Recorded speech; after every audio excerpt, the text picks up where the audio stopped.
Hey everyone, welcome back to Crypto Cash. Thank you so much for joining me here. I hope you're having a phenomenal day. Quick look at SUI, see what's going on. I have to actually continue to scroll out and up to see the current price from yesterday's breakout. That's pretty awesome. Congrats to our committee members who were able to get in on a nice long there up to that $3 range. When we looked at this yesterday, there's a massive amount of liquidation, upwards of $3. So that has been fully swept. You'd expect the price to want to pull back now, but honestly, Bitcoin is not showing any signs of retracement.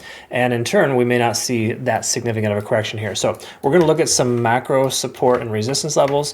We've got previous highs of roughly 292 and roughly approximately 320. So we're kind of in the lower to mid range of that. We're going to look at some liquidation to kind of see where we're at on the back end, if there's anything new that might be telling. But with all the macro liquidation levels being swept, there's really not a lot left to the upside. I mean, look at this here. Every one of these bars is like $750 million.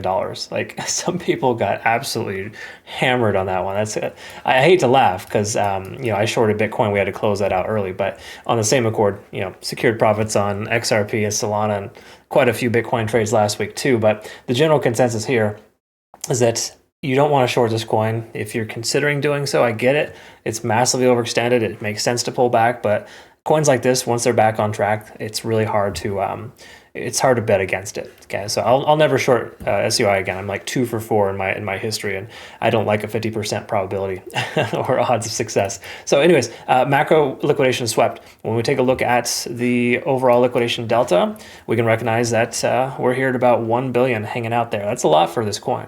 Bitcoin's at 35 billion and rising right now. So it's pretty insane, the market. And a lot of this is based on a fundamental catalyst with like the tariffs for China kind of tapering off, Trump's kind of like easing off, and that caused the market to go haywire in a good way. And even traditional markets were just terrible yesterday. So this is a weird thing, but it's also pretty nice, I guess. However, what I'm getting at here is that we have a lot of probability that we're going to be able to sustain this price action, mainly because we see a lot of open interest below the price. Like, most coins are gapping up and there's like significant gaps. Here you can see a decent amount added to 270 to 280 range, and we also got this 295 as well as a local point of open interest and or control. So let's go ahead and talk about the daily time frame and recognize that we've been bullish in this coin for a little while. In fact, yesterday, before the price took off, we were testing that support for a bullish backtest. So overall, looking very, very strong here, and the likelihood of further upside is still quite high.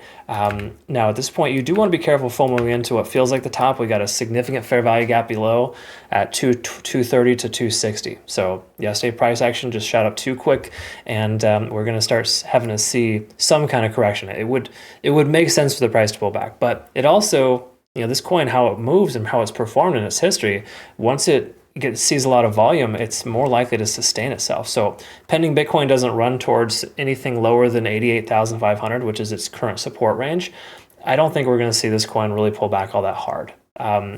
Do you short into this? No. The short answer is we're going to try to find some key fib levels here to potentially consider dollar cost averaging. It seems sensible just to consider the local highs as the new lows. So 278, roughly 280 would be a good dollar cost average target, and same thing with 290 as well, because those are kind of like local highs based on the 4-hour and daily candlestick closures. But there's no other way around it. Everything's fully bullish here. There's nothing really that's out of ordinary. It's looking very good. Now, when it comes to the moving averages, they're all below the price action. So when things like this happen, it's kind of a weird place. In other words, you expect the price pullback, but it usually doesn't. If it were to, we can go ahead and see what these fib levels tell us and just kind of go from there.